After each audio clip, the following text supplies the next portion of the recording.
শোনা যাচ্ছে উল্টো সুর। দলটির ভারপ্রাপ্ত মহাসচিব তো বলেই দিয়েছেন এই চুক্তি সরকারের ভারত তোষণ নীতির অংশ।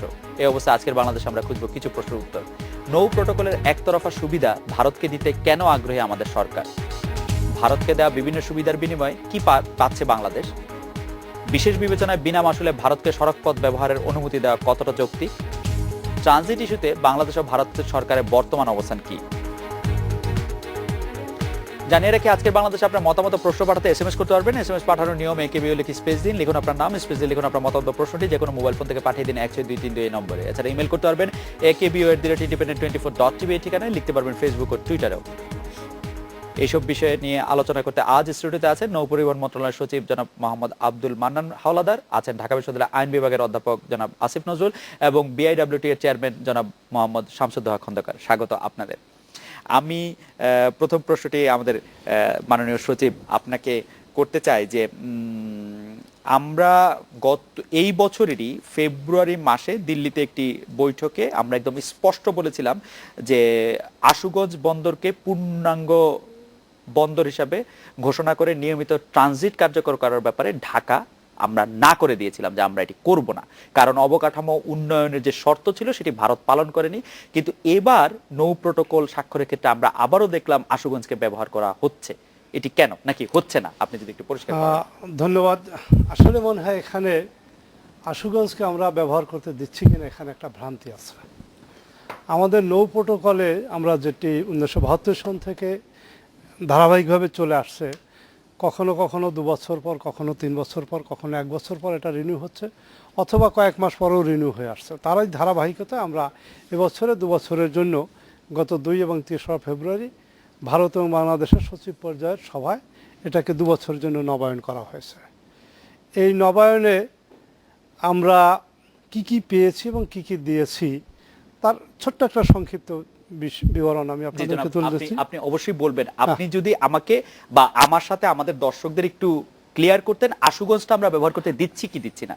আশুগঞ্জ ব্যবহার সম্পর্কে তাদের সাথে একটা কথা হচ্ছে যে আমরা আগে জানিয়েছি আশুগঞ্জ বন্দর ব্যবহার উপযোগী নয়। জি, বন্দর এখনো বন্দর হিসাবে সেটাকে ডিক্লেয়ার করা হয়নি। আপনারা জানেন আশুগঞ্জকে আমরা একটি পূর্ণাঙ্গ বন্দরে পরিণত করার জন্য আমরা একটি পরিকল্পনা গ্রহণ করেছি, একটা প্রকল্প গ্রহণ করেছি।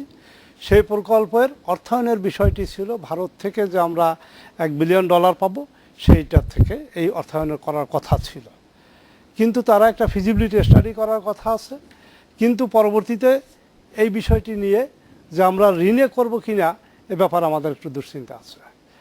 এইবারে আমরা আলোচনায় যেটা করেছি তাদের সাথে যে বিষয়টি আমরা চূড়ান্ত করেছি সেটা হচ্ছে যে তারা আশুগঞ্জ বন্দরকে পূর্ণাঙ্গ একটি বন্দরে পরিণত করার জন্য অবকাঠামো নির্মাণ করতে যে পরিমাণ টাকা বা যা কিছু দরকার হবে সেটা যদি তারা আমাদেরকে অনুদান বা গ্রান্ট হিসাবে দেয়, তাহলে এইটা হওয়ার পরে আমরা আশুগঞ্জকে বন্দর হিসাবে। কিন্তু আপনারা মাঝখানে একটি ফাঁক রাখছেন এরকম যে যদি এর মধ্যে কোনো ত্রাণ সাহায্যের ব্যাপার থাকে, জরুরি সাহায্যের ব্যাপার থাকে, তাহলে আপনারা ব্যবহার করতে দেবেন। হ্যাঁ, এই একটা বিষয় তারা একটা ভারত থেকে যে তাদের আইডব্লিউটি এর চেয়ারম্যান এসেছিলেন, তিনি একটি বিষয় আমাদেরকে অনুরোধ করেছে যে ভারতের এই 7 সিস্টার এইদিকে বর্তমানে বন্যা চলছে এবং তাদের একটা ত্রাণ সামগ্রী পৌঁছানো দরকার। 35,000 মেট্রিক টনের একটা ত্রাণ সামগ্রী এবং কিছু ফুয়েল সেখানে পাঠানোর তাদের প্রয়োজন। এই বিষয়টি নিয়ে তারা আমাদেরকে আগে অনুরোধ করেছিল। কিন্তু আপনারা জানেন কোনো দেশে যদি খুব এমার্জেন্সি ডিক্লেয়ার করা হয় বা কোনো ত্রাণ সামগ্রী পৌঁছাইতে হয়, তাহলে সেই বিষয়টি স্পেশালভাবে কনসিডার করতে হয়। আমরাও তাদেরকে এই কথাটাই জানিয়েছি, যদি আপনাদের এই ধরনের রিয়েল অর্থে সেখানে কোনো ত্রাণ সামগ্রী পৌঁছানোর দরকার হয় বা সেখানে কোনো এমার্জেন্সি আপনারা ডিক্লেয়ার করে থাকেন, তাহলে যথাযথ কর্তৃপক্ষের মাধ্যমে, অর্থাৎ আপনাদের পররাষ্ট্র মন্ত্রণালয় আমাদের পররাষ্ট্র মন্ত্রণালয়ের মাধ্যমে যদি অনুরোধ করায়, তাহলেই বিশেষ বিবেচনায় ত্রাণ সামগ্রী পৌঁছানোর জন্যই শুধুমাত্র আশুগঞ্জ বন্দরকে ওইটুক পরিমাণ ত্রাণ সামগ্রী পৌঁছানোর জন্য ব্যবহার করা। আমরা তো জানি যে উত্তর ভারত বা কেন্দ্রীয় ভারতের থেকে যে অঞ্চলে ভারত পণ্য পরিবহন করতেছে সেই অঞ্চলটি বরাবরই একটি গরিব এবং একটি পিছিয়ে পড়া অঞ্চল, তো বারবারই তো তারা ত্রাণের নামে পাঠাতে পারবে। এখন পর্যন্ত আপনারা দেখেছেন যে আমরা এখন পর্যন্ত কিন্তু ত্রাণের নামে কিন্তু তার চেয়েও সাংঘাতিকটা দেখেছি। আমরা দেখেছি যে আমরা বিদ্যুৎ উন্নয়ন কেন্দ্র, হ্যাঁ, আমরা তো আপনাকে এই জিনিসটা বুঝতে হবে যে আমাদের দুই দেশের সরকার প্রধান যখন আমাদের মাননীয় প্রধানমন্ত্রী 2010 সনের জানুয়ারি মাসে ভারত সফর করেছেন, তখন যে যৌথ বিবরণী জয়েন্ট কমিউনিকে যেটা প্রকাশ করা হয়েছে, সেই জয়েন্ট কমিউনিকেতেই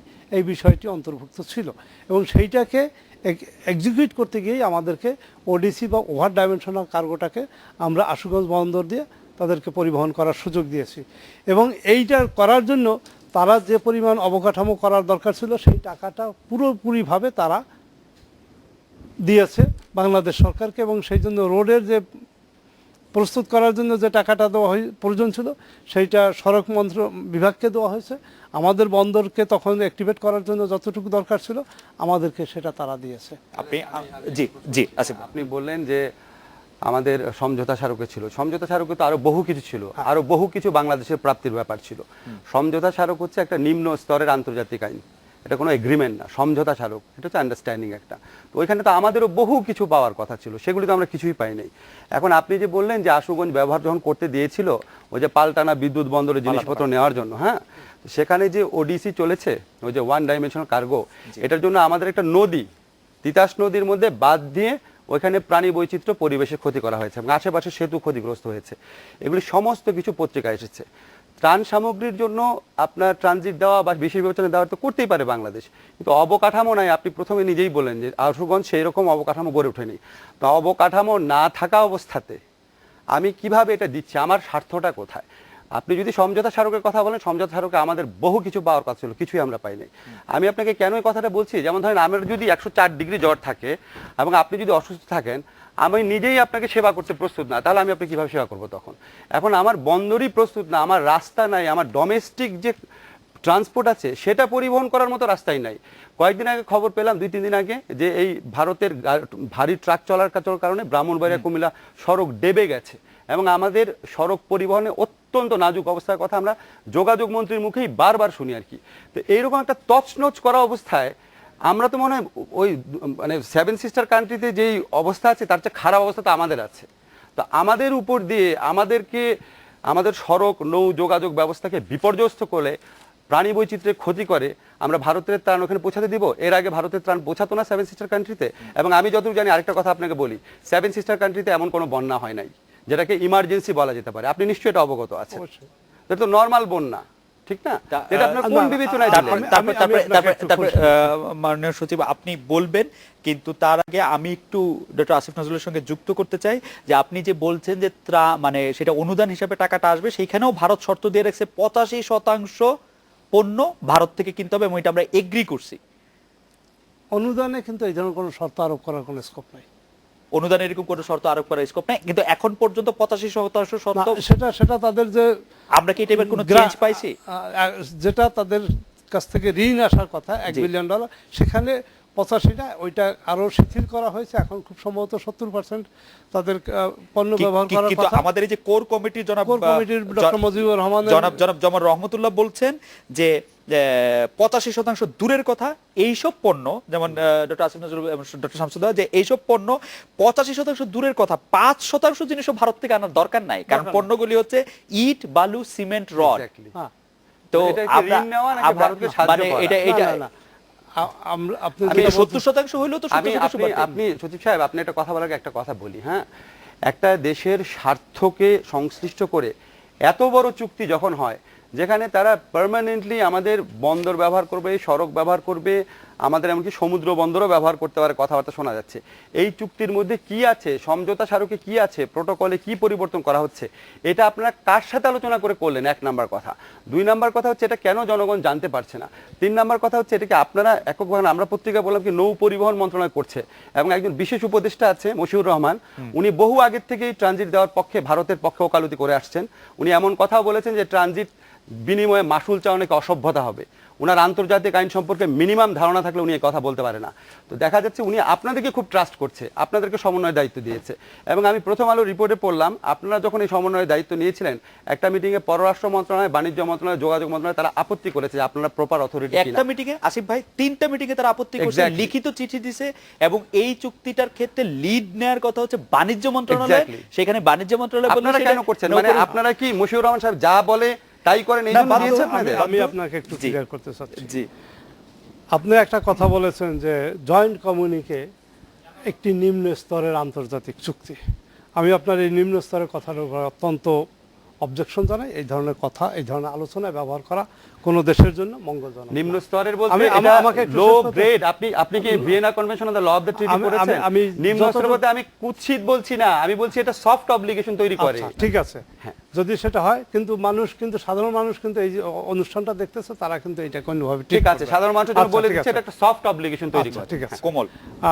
সফট অব্লিগেশন।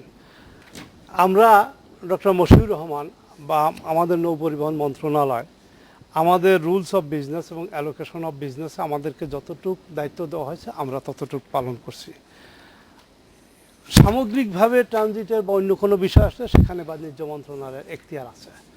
আমরা নিশ্চয় ভালো করে জানি আমাদের এখতিয়ার বা আমাদের পরিধি কতটুকু, তাই এবং আমরা তার বাইরে একটুও যাই নাই। কারণ নৌ প্রোটোকল 1972 সনে থেকে এ পর্যন্ত যতবার রিনিউ হয়েছে আপনারা তো আমরাই সম্প্রসারিত করেছি। করছেন, রিনিউ না। আমি একটু আমরা- হাওলাদারের অনুমতি নিয়ে একটু পড়তে চাই। গত 20 মে এই বিষয়ে নৌ পরিবহন মন্ত্রণালয় একটি প্রজ্ঞাপন জারি করা হয়। 24 মে মশিউর রহমানের সভাপতিত্বে তার দপ্তরে অনুষ্ঠিত বৈঠকে পররাষ্ট্র বাণিজ্য যোগাযোগ মন্ত্রণালয় এই প্রজ্ঞাপন সম্পর্কে অবহিত নয় বলে জানায়। পাশাপাশি ওই 3 মন্ত্রণালয়ের প্রতিনিধিরা এটাও জানতে চান যে এই বিষয়ে নৌ পরিবহন মন্ত্রণালয়ের প্রজ্ঞাপন জারির সুযোগ আছে কিনা। আমি তার মানে একটা এই ধরনের বিষয়টি একটা কি ঠিক? প্রজ্ঞাপন জারি হয়েছিল, কিন্তু তার কোনো অ্যাক্টিভিটিস এখন পর্যন্ত হয় না, এবং এই বিষয়টা নিয়ে আর কোনো মুভমেন্ট হয়নি। এবং এই ব্যাপারটা যে কোনোভাবেই হোক তাদের একটা রিকমেন্ডেশন ছিল, এবং সেই মিটিংয়ে আপনার বাণিজ্য মন্ত্রণালয়, পররাষ্ট্র মন্ত্রণালয়, আইন মন্ত্রণালয় সবাই উপস্থিত ছিল। তাদের সেই বৈঠকে সবার উপস্থিতিতে এই ধরনের একটা সিদ্ধান্ত নেওয়া হয়েছিল, কিন্তু পরবর্তীতে সেই সিদ্ধান্তটি আর কার্যকর করা হয়নি। আমরা আচ্ছা, আমি যে কথাটি আপনাকে বলতে চাচ্ছিলাম সেটি হচ্ছে যে আপনারা যে বিষয়গুলি তুলে ধরছেন, যে আমরা তাদেরকে কি কি দিয়েছি, কি কি দেইনি, বিশেষ করে আশুগঞ্জ সম্পর্কে বা আমাদের যে রোড। আমি একটা কথা, আমি এক সময় আমি ত্রাণ ও পুনর্বাসন অধিদপ্তরের ডাইরেক্টর ছিলাম কাবিখা, এবং তার পরবর্তীতে এই বিআইডব্লিউটি এর চেয়ারম্যান ছিলাম, এবং এখন সারা বাংলাদেশে আমার প্রচুর মুভমেন্ট আছে, আমি প্রচুর ট্রাভেল করি, এবং বাংলাদেশের রাস্তাঘাট খুব খারাপ কিছু কিছু অংশে, এবং যেখানে খারাপ তার মূল কারণ আমার কাছে যেটা মনে হয়েছে, যে আমাদের দেশে যে সব ট্রাক চলে যেগুলিতে লেখা আছে 5 টন বা 10 টন আমরা অ্যালাউ করতে পারি, কোনো ট্রাকে 25 টন 30 টনের নিচে না। এবং এই যে ওভারলোড নিয়ে সমস্ত ট্রাকগুলি যাচ্ছে, সেগুলিতে বাংলাদেশি পণ্য যাচ্ছে, এবং সেইগুলি দিয়েই কিন্তু আমাদের অধিকাংশ রাস্তাঘাট এবং আমাদের প্রায় ফেরিঘাটে এক একটা ট্রাক এসে ভেঙে পড়ে আমাদেরকে নষ্ট করে। আমি জানি না মাননীয় সচিব, আপনি না, আপনি যে আমি- কথা বলছেন সেটা একটি অন্যায়কে মানে না, 5 না, না, টন না। এটি পরিবহন করার কথা, তা 25 টন 30 টন চলতেছে করছে, সেটা, করছে। কিন্তু আমি আসতেছি আপনার আমরা কথায়। পত্রিকা শুনি ভারতকে ভারতকে যানবাহন চলার জন্য রাস্তা দেবে গেছে। এটা আমরা- ভারতের যানবাহন চলাচলের জন্য রাস্তা দেবে গেছে। ভারতের যানবাহন চলাচলের জন্য বাংলাদেশে কয় হাজার কিলোমিটার রোড আছে, তার মধ্যে আশুগঞ্জ থেকে আখাউড়া পর্যন্ত হচ্ছে মাত্র 52 কিলোমিটার। এক্স্যাক্টলি আমরা এই 52 কিলোমিটার ছাড়া কি ভারতের কোনো পণ্য এই ওডিসি পরিবহনে ব্যবহৃত হয়েছে? বিরতি নিতে হবে, এবং আমাদের আরেকটা একটু বিষয় বিরতি হচ্ছে- নিতে হবে, একটু বিরতি নিতে হবে। বিরতির পরে আমরা এই বিষয়ে আরো আলোচনা শুনবো। আমরা একটু বিরতি নিচ্ছি।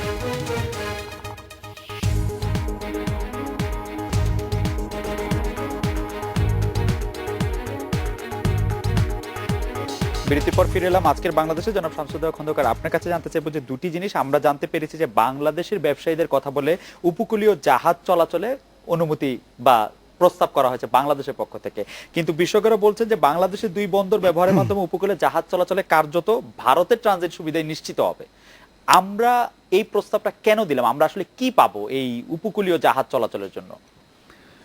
ধন্যবাদ। আমি এর আগে একটু ব্যাপার ক্লিয়ার করতে চাই যে আমাদের কোথাও ভুল হচ্ছে কিনা।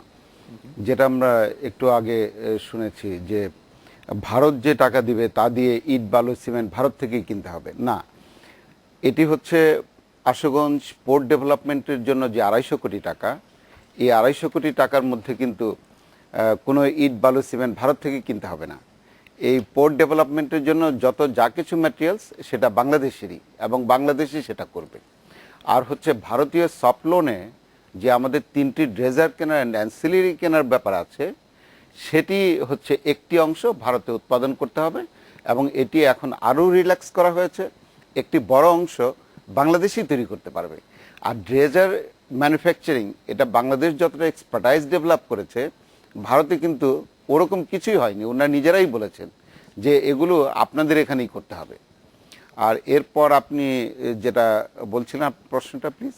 আমার প্রশ্নটা ছিল যে উপকূলীয় জাহাজ চলাচলের যে প্রস্তাব বাংলাদেশ দিয়েছে, অনেকে বলছেন যে কার্যত এতে শুধু ভারতেরই লাভ হবে। আমার জানতে আগ্রহ হচ্ছে বাংলাদেশের কি লাভ হবে, এবং বিশেষজ্ঞরা বলছেন যে কার্যত ভারতের ট্রানজিট সুবিধা নিশ্চিত হবে দুটি বন্দর যদি তারা ব্যবহার করতে পারে। এটি অত্যন্ত গুরুত্বপূর্ণ বিষয় যে আমাদের ভারতকে ট্রানজিট দেওয়াতে বা প্রোটোকল দেওয়াতে আমাদের কি লাভ হচ্ছে। এখন এই মুহূর্তে প্রায় 450 জাহাজ ভারত থেকে মালামাল বাংলাদেশে আনছে, এবং সব মালামালই আমাদের প্রয়োজনেই আনছে। যেমন ফ্লাই অ্যাশ আসছে, আরও অন্য অন্য ক্লিংকার আসছে, অন্য অন্য পণ্য আসছে, এবং এই 450 জাহাজের মধ্যে 99.5% হচ্ছে আমাদেরই জাহাজ।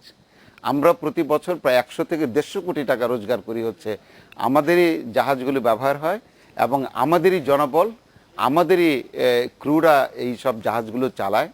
আর এবার যেটা হয়েছে যে আমরা প্রস্তাব করেছি যে আমরা ভারতের উপকূলীয় বন্দর, পারি বন্দর এবং বিশাখাপত্তনম বন্দর আমরা করতে চেয়েছি। আমাদের জাহাজগুলোকে আমরা ওই পর্যন্ত নিয়ে যেতে চেয়েছি। আমরা যদি আমাদের জাহাজগুলোকে উপকূল দিয়ে ওই পর্যন্ত নিয়ে যেতে পারি, তাহলে আমাদের প্রায় 1000 জাহাজ ভারতের মধ্যে চলাচল করবে, এবং তাতে আমাদের আর্নিং অনেক বেশি হবে। এছাড়াও আমাদের এই নৌ প্রোটোকলে যেটা আমাদের সুবিধা হবে সেটা হচ্ছে যে আপনার ল্যান্ডিং শিপিং চার্জ আমরা পাবো, এছাড়াও কাস্টম ডিউটি পাবো।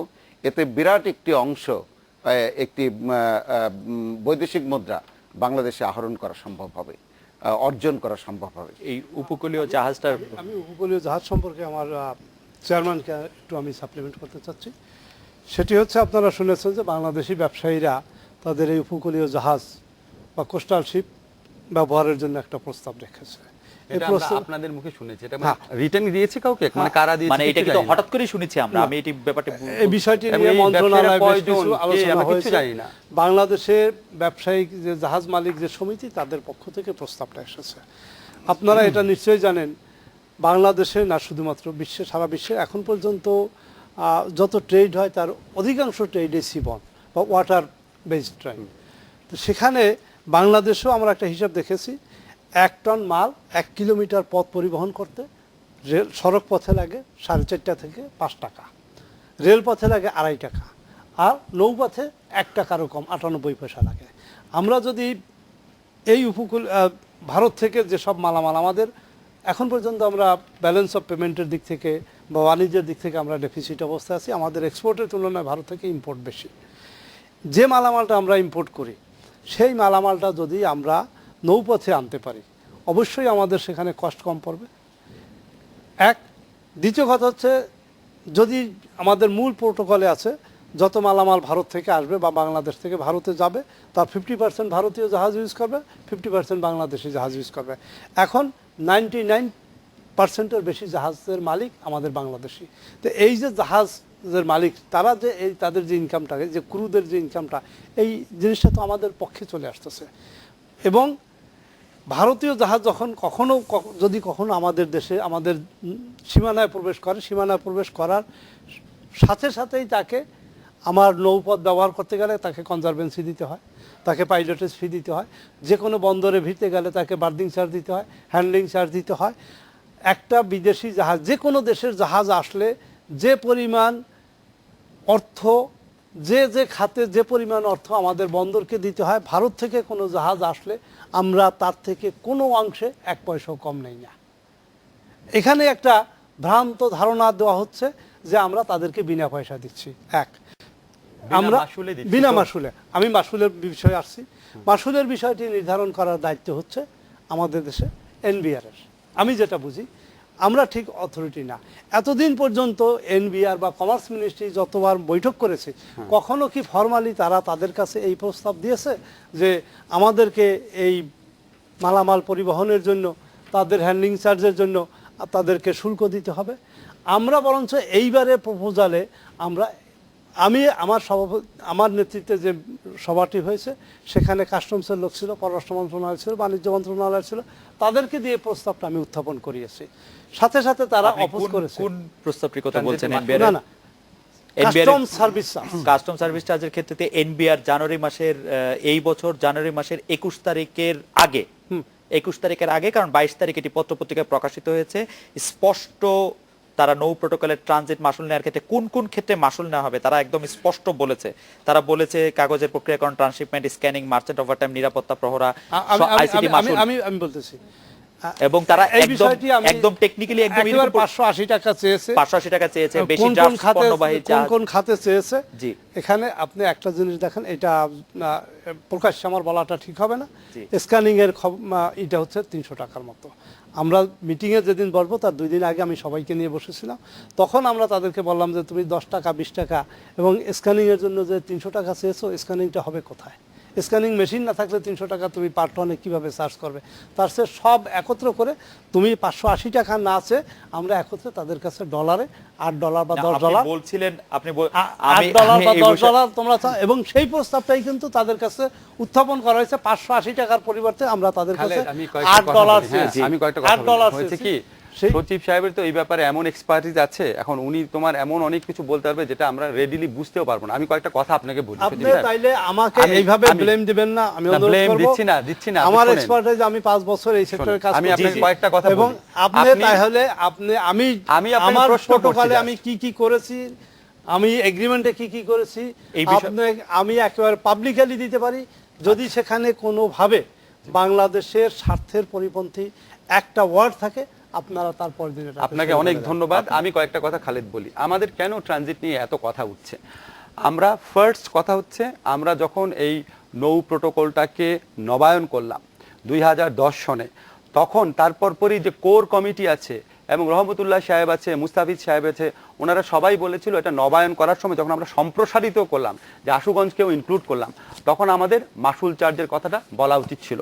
আর মাসুল যদি দিতে রাজি না হয় তাহলে আমাদের বলা উচিত ছিল যে আশুগঞ্জে আমাদের অবকাঠামো নাই, আমরা এখন এখানে ট্রানজিট দিতে পারবো না। আমি যে জিনিসটা বুঝতে পারি একদম লেমেন হিসাবে, সেটা হচ্ছে আমরা যেহেতু সরাসরি ট্রানজিট দিতে পারছি না, যেহেতু আমাদের সরকারের কিছু উপদেষ্টা বিশেষ করে আছেন, ওনারা অতিরিক্ত আগ্রহী যে কোনো মূল্যে ট্রানজিট দেওয়ার ব্যাপারে, এবং যেহেতু যে কোনো কারণে হোক তারা অত্যন্ত ক্ষমতাশালী, সেই জন্য বিভিন্ন, মানে আমি এই শব্দটাই ব্যবহার করব, বিভিন্ন রহস্যজনক প্রক্রিয়াতে ট্রানজিটটা দেওয়ার চেষ্টা করা হচ্ছে। নৌ প্রোটোকলকে কিভাবে করা হচ্ছে আমি আপনাকে এক্সাম্পল দেই। নৌ প্রোটোকলটা ক্রমেই সম্প্রসারিত করা হচ্ছে। প্রথমে আশুগঞ্জ ঢোকানো হলো, এখন শুনতে পাচ্ছি আপনার আরো 2টা জিনিস ঢোকানো হবে। ইয়ের কথা বলেছে আপনার ছাতকের কথা বলেছে, এবং মংলা স্থলবন্দর ব্যবহার করার কথা বলেছে।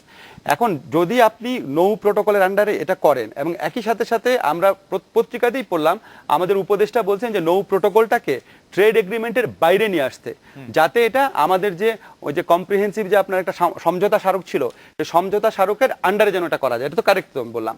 সমঝোতা স্মারকের আন্ডারে করলে অসুবিধাটা হচ্ছে, সমঝোতা স্মারকের একটা ক্লজ আছে বলে আমরা জানি যে এটার আন্ডারে কোনো এগ্রিমেন্ট করা হলে এটা পারপিচুইটি, এটা চিরস্থায়ী, এটা কোনো গভর্নমেন্ট এটা চেঞ্জ করতে পারবে না, কোনো গভর্নমেন্ট এটাকে বাতিল করতে পারবে না। তো এখানে আমাদের অনেকগুলো সন্দেহের প্রশ্ন আসে। একটা হচ্ছে এই প্রোটোকলটাকে নানাভাবে সম্প্রসারিত কেন করা হচ্ছে? এই সম্প্রসারণের কারণে একতরফা সুবিধা ভারত পাচ্ছে, এটার বিনিময়ে আমি ট্রানজিট মাসুল থেকে বঞ্চিত হচ্ছি। এটার বিনিময়ে আমি ভবিষ্যতে আমার নর্থ ইস্টার্ন কান্ট্রিতে, মানে নর্থ ওয়েস্ট যে কান্ট্রিগুলো আছে, সেখানে যে আমার মার্কেটের কম্পারেটিভ অ্যাডভান্টেজ আছে, কম্পিটিটিভ অ্যাডভান্টেজ আছে, সেই অ্যাডভান্টেজ আমি হারাতে যাচ্ছি, এবং ভারতের ইন্টারনাল ট্রেডকে আমি ফ্যাসিলিটেট করছি। ভারতকে ইন্টারনাল ট্রেড, ভারতের ইন্টারন্যাশনাল ট্রেড যত কিছু আমি ফ্যাসিলিটেট করি, আমার কোনো অসুবিধা নাই, কিন্তু কেন আমি আমার অবকাঠামো ধ্বংস হয়ে যেতে পারে, প্রাণী বৈচিত্র্য নষ্ট হতে পারে, পরিবেশ বিপন্ন হতে পারে, আমার দেশে কম্পিটিটিভ মার্কেট নষ্ট হতে পারে, এমন সমস্ত কিছু আমি কোনো কিছু না নিয়ে বিনা মাসুল আমি কেন দিব? যেখানে মাসুল না আমার আইনগত অধিকার, যেটা ইন্টারন্যাশনাল আইনে আমাদের আছে, এবং যেখানে কোর কমিটি স্পষ্ট প্রস্তাব করেছিল যে প্রতি কিলোমিটার 5 পয়েন্ট মাসুল না আমার আইনগত অধিকার, যেটা ইন্টারন্যাশনাল আইনে আমাদের আছে, এবং যেখানে কোর কমিটি স্পষ্ট প্রস্তাব করেছিল যে প্রতি কিলোমিটার 5.25 টাকা সড়ক পথে, রেল পথে 2.25, এগুলো আমরা সবাই জানি। এবং আপনাকে আমি পত্রিকা থেকে পড়ে শোনাই, যখন প্রথম আপনার এই জিনিসটা দেওয়া হয় নৌ প্রোটোকল, আপনি দেখেন রহমতুল্লাহ সাহেব নিশ্চয়ই সরকার বিরোধী কোনো লোক না, সরকারের অত্যন্ত প্রিয় লোক, কোর কমিটিতে ছিলেন। উনি বলেছেন নৌ প্রোটোকল সংশোধনের সময় মাসুল আরোপ না করা সরকারের একটি বড় ভুল, ফলে এখন বিনা পয়সায় ভারত ট্রানজিট নিচ্ছে, এটি আমাদের খারাপ লাগছে। এটা উনি 2010 সনে নৌ প্রোটোকল নবায়নের সময় বলেছিলেন। এখন যখন আপনারা নবায়ন করে এটাকে আরো সম্প্রসারিত করা হচ্ছে, এটা হচ্ছে আমার প্রধান আপত্তি। কেন আমরা একতরফাভাবে সবকিছু দিয়ে যাচ্ছি আমাদের অত্যন্ত আইনগত যে অধিকার মাসুল সেটা ছাড়া, এবং পরিবেশগত বিপর্যয় হতে পারে যেটাকে আমরা বলি পলিউটার পে প্রিন্সিপাল, সেটার আন্ডারে যে আমরা ক্ষতিপূরণ পেতে পারি সম্ভাব্য, এগুলি ছাড়া আমরা কেন দিচ্ছি, 1 নাম্বার। 2 নম্বর কথা হচ্ছে, আপনি যদি সামগ্রিকভাবে দেখেন যে ভারত বাংলাদেশের সম্পর্কের ভিত্তিতে, আমি সচিব সাহেব কারেক্টলি বলেছে নিম্ন স্তরের চুক্তি বলতে আমি আসলে একটু রং মেসেজই দিচ্ছিলাম। এটা হচ্ছে সবচেয়ে সফট চুক্তি, সবচেয়ে হালকা চুক্তি, যেখানে ভারত বাংলাদেশের সাথে ফারাক্কা চুক্তি করার পর, গ্যাঞ্জেস ওয়াটার চুক্তি করার পর চুক্তি অনুযায়ী পানি দেয় না, আমাদের সাথে 3 বিঘা করিডোর দেওয়ার কথা 40 বছর ধরে এই চুক্তি পালন করে না, এবং এখনো দিয়েছে 24 ঘন্টার জন্য করিডোর, মালিকানা দেয়নি। আমরা কিন্তু বেরুবারি মালিকানা দিয়েছি। এরকম অসংখ্য এক্সাম্পল আপনাকে দিতে পারি। তিস্তা নদীর পানি দেয় না, এবং আমাদের পররাষ্ট্র মন্ত্রণালয় থেকে স্ট্রংলি বলা হয়েছিল তিস্তা নদীর পানি না দিলে আমরা ট্রানজিট দিব না। তো একতরফাভাবে ভারতের চুক্তির কোনো অব্লিগেশন ভারত পালন করবে না, আর আমি সমঝোতা স্মারকের ক্লজ ধরে আমার মন্ত্রণালয়, আমার উপদেষ্টা এত কেন আগ্রহী হচ্ছেন? কেন আমাদের উপদেষ্টা ভারতকে যা বলতে পারে না যে আমরা সমঝোতা স্মারক পালন করছি, আর আপনি যে চুক্তিগুলো আছে এগুলো কেন পালন করছেন না? বারবার এসে আমাদেরকে বলছেন আশ্বাস দিচ্ছে। আমি এক লাইনে শেষ করি, এই 4 বছরে আমরা ভারত থেকে আওয়ামী লীগ গভর্নমেন্ট আমলে আশ্বাস পেয়েছি অসংখ্য। কিন্তু আসিফ ভাই, আমরা আওয়ামী লীগ গভর্নমেন্টের আমল আর আগেও কি ভারত সরকার থেকে অনেক কিছু পেয়েছি? কিছু পাই নাই, কিন্তু আমরা তো ভারত ট্রানজিট দেইনি। 1 মিনিট, আমরা কিন্তু ভারতকে তখন ট্রানজিট দেই নাই। ট্রানজিট তো 82 সাল থেকে ছিল। 82 সাল থেকে ছিল, কিন্তু এটা তো সম্প্রসারিত করি নাই। আমরা তো আশুগঞ্জকে ইনক্লুড করি নাই। 82 সাল না, এটা 72 সাল থেকে ছিল। কিন্তু 82 মানে 72 সাল থেকে আমি যেটা বলতে চাচ্ছি, আমরা তো বিএনপি আমলে, বিএনপি কখনোই কোনো আদর্শ সরকার না, এরাও ভারত তোষণ করে। বিএনপি আমলে আমরা এগুলো নিয়ে কথা তুলেছি। বিএনপি আমলে আমরা এই প্রোটোকলটাকে সম্প্রসারিত করে প্রকারান্তরে ভারতকে বিনা মাসুলে ট্রানজিট দিয়ে দেই নাই, সেটা আমি বলতে চাচ্ছি। সেটা যখন চাইনি, এখন আমি ভারতকে আওয়ামী লীগ আমলে এক্সট্রা একটা জিনিস দিচ্ছি, বিনিময়ে আমি কি পাচ্ছি? এক্স্যাক্টলি। আমরা একটা বিরতি নিচ্ছি, বিরতির পর ফিরে এসে এই বিষয়ে আপনার মতামত শুনবো, এবং কোর কমিটির আমাদের যদি লাইনটি ঠিক থাকে তা আমরা কোর কমিটির ডক্টর মুস্তাফিজুর রহমানের সঙ্গেও কথা বলবো। আমরা একটা বিরতি নিচ্ছি।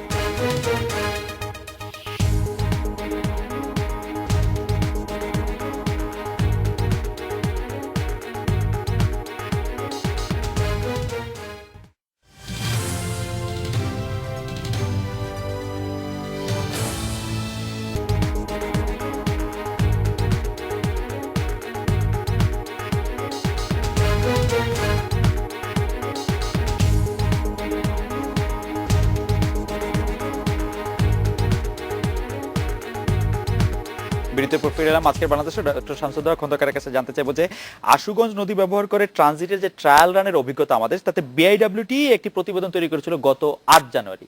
সেই প্রতিবেদনে তারা 7 ধরনের অসুবিধার কথা বলেছিল। তার মধ্যে আশুগঞ্জে ওডিসি পণ্য খালাসের জন্য যেটি কম পানিতে নির্মিত হয়েছিল, বর্ষা মৌসুমে পানি বাড়ার সঙ্গে ইট পাথর ও বালির বস্তা ফেলে যেটির উচ্চতা বাড়িয়ে খুব সাবধানতার সঙ্গে, এবং যেটি বর্ষার পানিতে নষ্ট হয়েছে, এরকম ইত্যাকার আপনি জানেন। যেরকম 7 ধরনের অসুবিধার কথা বলা হয়েছে প্রতিবেদনটিতে। আরো বলা হয়েছিল যে বন্দরের জেটির সঙ্গে আশুগঞ্জ হাইওয়ে সংযোগ সড়কের দূরত্ব প্রায় 1 কিলোমিটার, রাস্তা কার্পেটিং উঠে বেশ কিছু ছোট বড় গর্ত সৃষ্টি, ইত্যাদি ইত্যাদি ইত্যাদি।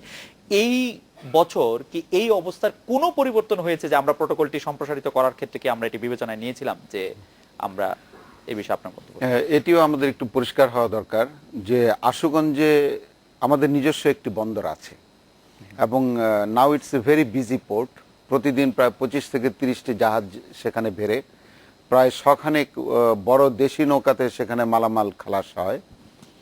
আপনার এই পোর্টটি হচ্ছে আপনার গত 1 বছর আগেও এটার তেমন কোনো জেটি পন্টুন এগুলো ছিল না, কিন্তু আমরা গত কয়েক মাসে এখানে জেটি পন্টুন দিয়ে এটা যাতে মালামাল সহজে ওঠানামা করা যায় সেটা ব্যবস্থা করেছি। তো এটা কিন্তু হচ্ছে আমাদের নিজস্ব পোর্ট, কিন্তু এই পোর্ট দিয়ে কিন্তু নো প্রোটোকলের কথা হচ্ছে না।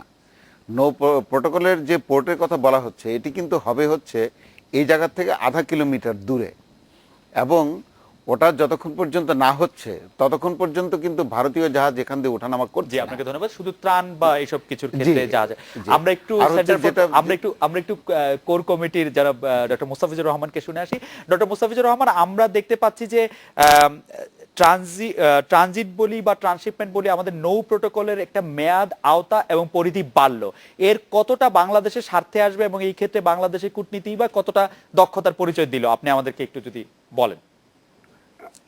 ধন্যবাদ। আমি এতক্ষণ আপনাদের প্রাণবন্ত আলাপ শুনছিলাম, এবং আমার যেটা কি বক্তব্য সেটা হচ্ছে যে দেখুন, 1972 সাল থেকেই তো নৌ প্রোটোকল ছিল, এবং আমরা তারপরও ঠিক করেছিলাম যে এই নো প্রোটোকল নয়, আমরা একটা সমন্বিত একটা ট্রানজিট কানেক্টিভিটি একটা আন্ডারস্ট্যান্ডিং এর মধ্যে যাব এবং ট্রিটি করব, এবং সেই কারণেই কিন্তু একটা কোর কমিটিও করা হয়েছে।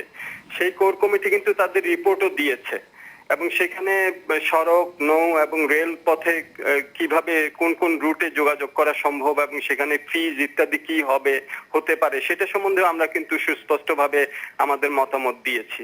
এখন কি কারণে সেই অবস্থান থেকে সরে এসে নৌ প্রোটোকলকে সম্প্রসারিত করে এটা করা হচ্ছে, আমরা জানি ভারতের একটা আগ্রহ ছিল যে এই পথেই অগ্রসর হওয়া, কিন্তু তা সত্ত্বেও আমরা একটা সমন্বিত ট্রানজিট এবং কানেক্টিভিটি চুক্তির কথাই ভাবছিলাম। এখন কি মনে করে এটা নৌ প্রোটোকলকে সম্প্রসারিত করে করা হলো, এই জায়গাটা আসলে একটু পরিষ্কার হলে ভালো হতো যে কি কারণে সমন্বিতটা না করে নৌ প্রোটোকলকে সম্প্রসারিত করা হচ্ছে। এটা হলো এক। দ্বিতীয়ত, যেটা তারপরও যদি এটা করা হয়, এবং এটা আমরা জানি যে এখন যেটা ভারতের পশ্চিম অঞ্চল দিয়ে কয়েকটা পোর্টের সাথে বাংলাদেশের চিটাগাং এবং মংলা পোর্টকে সমন্বিত করার চেষ্টা করা হচ্ছে, তো সেখানে আমার প্রশ্ন যেটা থেকে যাবে সেটা হলো যে অবশ্য সচিব মহোদয় বলেছেন যে পরবর্তীতে হয়তো আমাদের স্ট্যান্ডার্ড অপারেটিং প্রসিডিওর সেগুলো ঠিক হবে। আমরা এখন কিন্তু অস্পষ্ট, দুটো জিনিস আছে এখানে। একটা হলো যে এর মাধ্যমে আমাদের কোস্টাল যে জাহাজগুলি তারা হয়তো কিছুটা বৈদেশিক মুদ্রা আহরণ হয়তো করবে, কিন্তু এটার মাধ্যমে কি আমাদের যে ভারত থেকে আমরা যে $4.5 বিলিয়ন আমদানি করি তার একটা অংশ আসবে, নাকি এটার মাধ্যমে ভারতের একটা ট্রানজিটের মাধ্যমে এটা পরবর্তীতে করিমগঞ্জ ইত্যাদি হয়ে ভারতের নর্থ ইস্টে যাবে? এই জায়গাগুলো কিন্তু আমাদের ক্লিয়ার না। সেটা যদি হয় যে এটা ট্রানজিটের কারণেই মূলত ব্যবহার হবে, তাহলে কোন ধরনের এখানে তাহলে কিভাবে স্ট্যান্ডার্ড প্রসিডিউরস গুলো হবে, সেখানে কি ফি গুলো নির্ধারিত হবে, আমাদের নেভিগেশনের জন্য কোন ধরনের আমাদের ইনভেস্টমেন্ট গুলো দরকার, এবং সেটার প্রেক্ষিতে আমাদের কি ধরনের ফি হবে, এগুলো কিন্তু আমাদের নির্ধারণের প্রশ্ন চলে আসবে। আর যদি হয় যে এটা ব্যবহার করে আমাদের ভারত থেকে যে আমরা আমদানি করে থাকি $4.5 বিলিয়ন, সেটার একটা অংশ এখানে আসবে, তাহলে তো অন্য কথা। সেখানে আমাদের কোস্টাল জাহাজগুলি তারা হয়তো বাড়তি হয়তো তাদের কিছু আয়ের সুবিধা হবে, সেটা সম্বন্ধে কিন্তু আমাদের আপত্তি নেই। কিন্তু এটাকে যদি সম্প্রসারিত করে ট্রানজিটের কারণে যদি ব্যবহার করতে হয়, তাহলে দুইটা প্রশ্ন থাকবে। একটা হলো যে তাহলে সমন্বিত যে ট্রানজিটের যে পরিকল্পনা সরকারের ছিল সেটা থেকে কেন সরে আসা হলো, এই প্রশ্নটা থাকবে। কোর কমিটি করা হয়েছিল, রিপোর্ট দেওয়া হলো, এইটা। দ্বিতীয় হলো যে এটার মাধ্যমে তো সব ভারতের থেকে যে ট্রানজিট যেটা আসবে সেটাও এই মাধ্যমে হবে না, সড়ক, নৌ এবং রেলপথের যোগাযোগের সম্ভাবনাগুলি কিন্তু থাকবে, তাহলে সেটার অবস্থানই বা কি হবে। এবং তৃতীয় যেটা, সেটা হলো যে এটার যে ফিস কি হবে, এখানে কন্টেইনার গুলো যে বাংলাদেশে যদি আসে তাহলে কিন্তু এখানে শুল্কের প্রশ্ন আসবে। যদি বাংলাদেশে যদি না ঢুকে এটা যদি সরাসরি নর্থ ইস্টে যাওয়ার ব্যবস্থা হয়, তাহলে কিন্তু এগুলো কিভাবে কন্টেইনার গুলো সিলড হবে, সেখানে আমাদের যে ফিস গুলো আছে সেই ফিস গুলো কিভাবে নির্ধারিত হবে, এগুলো কিন্তু প্রশ্নগুলি চলে আসবে। সুতরাং সেই জায়গাগুলোতে কিন্তু অনেক ধরনের অস্পষ্টতা থেকে গেল। অধ্যাপক মুস্তাফিজুর রহমান, আপনাকে অনেক ধন্যবাদ। আপনি তিনটি খুব গুরুত্বপূর্ণ প্রশ্ন করেছেন। আমরা একটু শামসুদ্দোহা খন্দকারকে শুনবো এবং আপনাকেও শুনবো। উনি বলছিলেন, উনি একটু যদি বলে শেষ করেন যে আপনি যদি রেসপন্ড করতেন। এখানে হচ্ছে যে আপনার যেটি বোধহয় আমাদের একটু বুঝতে ভুল হচ্ছে বা বলতে ভুল হচ্ছে যে আপনার নৌ প্রোটোকল সম্প্রসারণ হচ্ছে না। ৭২ সাল থেকে এটা যে এক্সটেনশনটা হয়েছে, কখনো 2 বছর, কখনো 5 বছর, কখনো 1 বছর, এবার শুধু এটা 2 বছর এক্সটেনশন হয়েছে, আর অন্য কোনো ক্ষেত্রে কোনো সম্প্রসারণ হচ্ছে না। তবে ডক্টর ছাত্রকে যে ঢুকানো ওগুলো সম্প্রসারণ না, এখনো পর্যন্ত তো ওরকম কোনো কিছু হয়নি এবং ওখানে অবকাঠামো গড়ে তোলা এখনো হয়নি। তবে ডক্টর মুস্তাফিজুর রহমান যে অত্যন্ত গুরুত্বপূর্ণ একটি কথা বলেছেন যে ট্রানজিট যদি ওরকম হয় তো তাহলে কাস্টম ডিউটি কি হবে এবং কি কি ফিজ আমরা পাবো, সেগুলো নিয়ে এখন মূলত হচ্ছে গুরুত্বপূর্ণ আলোচনা চলছে। আমার একটি শুধু প্রশ্ন ছিল, আপনি বলছেন যে কোনো সম্প্রসারণ করা হচ্ছে না, যা ছিল তাই শুধু সময় বাড়ানো হচ্ছে, তাই তো? সময় বাড়ানো হচ্ছে। যা ছিল তা কি আমাদের জন্য উপকারী ছিল? সেটিতে আমাদের নিজেদের লাভ আছে, সেটিতে আমাদের নিজেদের লাভ ছিল বলে আপনি মনে করছেন? যে আপনার এই যে 400-500 জাহাজ আমাদের চলছে এখন, এবং এই জাহাজগুলো যদি ওই পণ্য আনা নেওয়া না করে, এগুলো তো সবই বসে আমাদের নিজেদের লাভ আছে যেটি চলে আসছে সেটি পর্যন্ত। এবং এছাড়াও আমরা একটু বিরতি নিয়ে এসে যদি ওই পণ্য আনা নেওয়া না করে, এগুলো তো সবই বসে আমাদের নিজেদের লাভ আছে যেটি চলে আসছে সেটি পর্যন্ত। এবং এছাড়াও আমরা একটু বিরতি নিয়ে এসে আমাদের এই বিষয়ে বাকি মতামত শুনতে আমরা একটু বিরতি নিচ্ছি।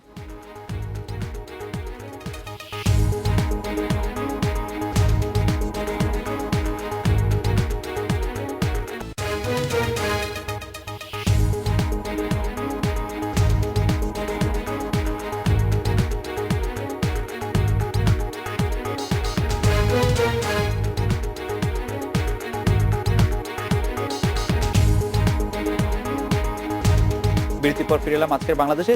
ডক্টর আসিফ নজরুল, আপনি বলছিলেন। আমি জাস্ট সংক্ষেপে কয়েকটা কথা বলি। একটা হচ্ছে, দেখেন, ভারতের কোনো চুক্তিকে সুবিধাজনকভাবে ব্যাখ্যা করা এবং এটা নিজের সুবিধায় ব্যবহারের ক্ষমতা সুবিদিত। আমরা এই আন্তর্জাতিক নদী চুক্তিগুলোতে দেখেছি কিভাবে তারা বিভিন্ন ক্লজকে নিজের মতো করে ব্যবহার করতে পারে। আমার যেটা আশঙ্কা হচ্ছে, ভয় হচ্ছে, যে এই নৌ প্রোটোকল সম্প্রসারণের নামে এবং এটাকে ভবিষ্যতে আরও সম্প্রসারিত করে নানাভাবে ব্যবহার করে ভারত কার্যত ট্রানজিট সুবিধা ভোগ করবে বাংলাদেশকে মাসুল না দিয়ে এবং অন্যান্য ফি না দিয়ে। এই আশঙ্কাটা থাকার কয়েকটা কারণ আছে। এক নম্বর হচ্ছে, পুরা ব্যাপারটা এমন একজন লোক ডিল করছেন যার ব্যাপারে প্রচুর প্রশ্ন রয়েছে।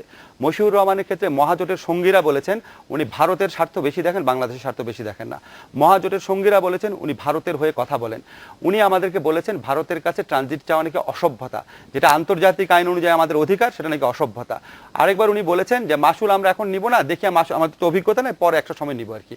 তো এইরকম একটা লোক যখন পুরা ব্যাপারটা ডিল করে এবং 3টা মন্ত্রণালয়ের উপর ছড়ি ঘোরায়, যার কোনো সাংবিধানিক ব্যাকিং নাই, সংবিধান উপদেষ্টা পদই নাই, এবং আমাদের সংবিধান অনুযায়ী যার মন্ত্রিসভার মিটিংয়ে থাকার কোনো অধিকার নাই, বিকজ উনি গোপনীয়তা শপথ নেননি। তো এরকম একটা লোক যখন এত ক্ষমতা ভোগ করে রহস্যজনক কারণে, এবং 3টা-4টা মিনিস্ট্রিতে বহু পেট্রিয়টিক বাংলাদেশি অফিসার আছে, ওনারা হয়তো অনেক কিছু বলতে পারেন না, ওনারা না থাকলে বহু আগে এগুলি উনি দিয়ে দিতেন। তো এরকম একটা লোক যতদিন এই রকম দায়িত্বে থাকবে, কোনোরকম জবাবদিহিহীনতা ভাবে, কোনোরকম স্বচ্ছতা ভাবে, মশিউর রহমানকে আপনার প্রোগ্রামে আনেন না, আমার তো মনে হয় না সে রাজি হবে। আপনারা এনে জিজ্ঞেস করেন, উনি এত বড় বড় ক্ষমতা প্রয়োগ করছেন, উনি বাংলাদেশের মানুষকে একজন সাংবাদিককে ফেস করে বলুক যে কেন করছেন, এবং উনার যদি অর্থনৈতিক যুক্তি থাকে, উনি দেশপ্রেমের যুক্তি থাকে, সেগুলো উনি বলুক। সেগুলি তো উনি বলছেন না। ফলে উনি একজন রাজনীতিবিদও না। সরকার পরিবর্তন হলে ওনাকে বাংলাদেশে পাওয়া যাবে না, এটা নিয়েও বহু লোক বহু কথা বলে। তো এরকম একটা লোক যদি এত গুরুত্বপূর্ণ একটা ব্যাপার, যেটার সাথে বাংলাদেশের সিকিউরিটি কোশ্চেন জড়িত, যেটার সাথে বাংলাদেশের রাজনৈতিক প্রশ্ন জড়িত, সামাজিক অস্থিরতার প্রশ্ন জড়িত, আমাদের অর্থনৈতিক অ্যাডভান্টেজের প্রশ্ন জড়িত, ট্রেডের প্রশ্ন জড়িত, ইনভেস্টমেন্টের প্রশ্ন জড়িত, এমনকি ইন এ সেন্স বাংলাদেশের সার্বভৌমত্বের প্রশ্ন জড়িত, এরকম একটা লোক এই জিনিসগুলা একচ্ছত্র ক্ষমতা কেন ভোগ করবে? এটা হচ্ছে সন্দেহের কারণ। সেকেন্ড যে জিনিসটা হচ্ছে, এত গুরুত্বপূর্ণ একটা ব্যাপার যখন তড়িঘড়ি করে করা হয়, বিভিন্ন স্টেক হোল্ডারদের সাথে আলাপ নাই, সংসদে আলাপ নাই, ব্যাপকভাবে জনগণের সাথে, আমরা এই সরকারের আমলে কোনো মন্ত্রণালয়কে দেখেছি একটা সাধারণ আইন পাশ করতে গিয়ে বিভিন্ন স্টেক হোল্ডারদের সাথে কথা বলছে। এটা এত তাড়াহুড়া, এত তড়িঘড়ি কেন করা হচ্ছে? হঠাৎ করে এই মন্ত্রণালয় না করতে রাজি হলে ওই মন্ত্রণালয়কে কেন দেওয়া হচ্ছে? থার্ড কথা হচ্ছে, খালেদা, আমি একটা জিনিস বলি, আমি মনে করি বাংলাদেশের সরকারের মধ্যে, আওয়ামী লীগের সরকারের মধ্যে বহু পেট্রিয়টিক মানুষ আছে, বহু দেশপ্রেমিক মানুষ আছে। তাদের হাতে যদি এই পুরা ডিসিশনগুলো নেওয়ার দায়িত্ব, এই পুরা প্রক্রিয়াগুলো নেওয়ার দায়িত্ব থাকতো, এরকম একজন সন্দেহভাজন উপদেষ্টা হাতে না থাকতো, তাহলে আমাদের এত অস্বস্তি হতো না। সচিব মহোদয়, আমাদের একটু বলবেন কিনা যে বাংলাদেশের আমি বলছি, আসিফ নজরুল সাহেব, আপনি ডক্টর মশিউর রহমান সম্পর্কে যে সব কথা বলেছেন, আমি একটা বলি, যে এরশাদ সাহেব বলেছেন, এই ব্যাপারে আমি কোনো মন্তব্য করতে চাই না। তবে তাকে আমরা যতদূর জানি অত্যন্ত সাকসেসফুল এবং অত্যন্ত জ্ঞানী এবং একজন আমলা, এবং তার যথেষ্ট আছে ইন্টারন্যাশনাল রুলস রেগুলেশন, দীর্ঘদিন সে ইআরডি সচিব ছিল, যথেষ্ট অভিজ্ঞতা তার আছে। তাহলে তো আরো খারাপ, রুল জানার পর যদি বলে ট্রানজিটের জন্য ঠিক আছে, মাসুলটা অসভ্যতা। আমি আপনাদেরকে একটা জিনিস ক্লিয়ার করি, এইবারে যে আমরা প্রোটোকলটা করলাম, নবায়ন, যেটা আমি বলি নবায়ন, এটা সম্পর্কে যত ধরনের স্টেক হোল্ডার আছে, এর আগেও প্রতি বছর আমার এই 5.5 বছর আমি দেখেছি 3বার করে এই চুক্তির সম্পাদন হয়েছে। এবছরে যত মন্ত্রণালয়, সংশ্লিষ্ট মন্ত্রণালয়ের সাথে যতবার আলাপ আলোচনা হয়েছে, ইতিপূর্বে কখনো হয়নি। আমার টিম মেম্বার ছিল 18 জন, সাইড লাইনে বসা ছাড়াও 18 জন ছিল। এমন কোনো মন্ত্রণালয় নাই সংশ্লিষ্ট যাদেরকে আমি ইনক্লুড করিনি। যা করেছি সব স্পষ্টভাবে করেছি। আমি কয়েকটি বিষয় আপনাদেরকে বলতে চাচ্ছি।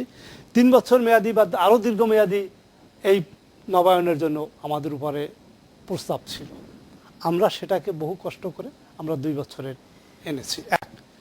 কাজের চাপ ছিল 3 বছর করার জন্য, ভারত থেকে প্রস্তাব ছিল, কারণ লং ইন আমরা 2 বছর করেছি, আমরা 2 বছর করেছি, এবং সেটা গত 31শে মার্চ থেকে এফেক্টিভ। আচ্ছা, আমার এর আগে তাদের 2টা রুটের রক্ষণাবেক্ষণের জন্য 5.5 কোটি টাকা দেওয়ার কথা ছিল, সেটা 10 কোটি টাকা।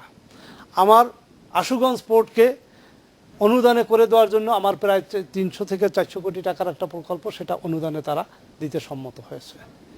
থার্ড যে বিষয়টি নিয়ে আপনারা সবচেয়ে বেশি কথা বলছেন, যে বিনা মাসুলে, আমি একটা জিনিস বলতে চাচ্ছি, যে যেভাবেই হোক আমি ফর্মালি তাদের কাছে এই জিনিসটা প্লেস করেছি, যে কাস্টম সার্ভিস যদি এবং তারা বলছে যে তারা তো যেহেতু এই মালটা যদি বাংলাদেশে ট্রানজিট যদি হয় বাংলাদেশে ঢুকবে, আমাদের কাস্টমস তো এই জিনিসটা এখানে ব্যবহার সুতরাং- করবে, তাদের সুতরাং- কোনো মাসুল দেওয়ার সুতরাং দরকার আমরা না। মাসুল পাবো আমাদের পাবো না, হাতে আর না, সময় নেই। না, আমি একটু শুধু clarify করছি, আমাদের এখনই আমরা আশা করব না না আমি একটুই করছি আমাদের যে সেখানে আমি বলছি তাদেরকে আমার কাস্টমস ওইটা শুধু একটা সিলগালা খুলে তাকে রেসপন্সিবিলিটি নিতে হয়, তাকে এই মালটা বর্ডার পর্যন্ত পৌঁছে দেওয়ার সমস্ত দায়িত্ব নিতে হয়, সুতরাং তাকে অবশ্যই কাস্টমস দেওয়া সার্ভিস দিতে হবে এবং এজন্য দুই বিষয়ে দুই তাহলে- দেশের মধ্যে একটি কমিটি করা হয়েছে এবং উপকূলীয় বাণিজ্য সম্পর্কে যেটা বলা হয়েছে আমাদের ডিজি শিপিং এর নেতৃত্বে এর সমস্ত দিক বিবেচনা করার জন্য দুই দেশের আপনাকে মধ্যে আমরা আশা একটা করব কমিটি যে করেছি। আপনার এই এবং উদ্যোগ সেখানে- বাংলাদেশের জন্য সত্যিকারের কল্যাণ বয়ে আসবে। আমি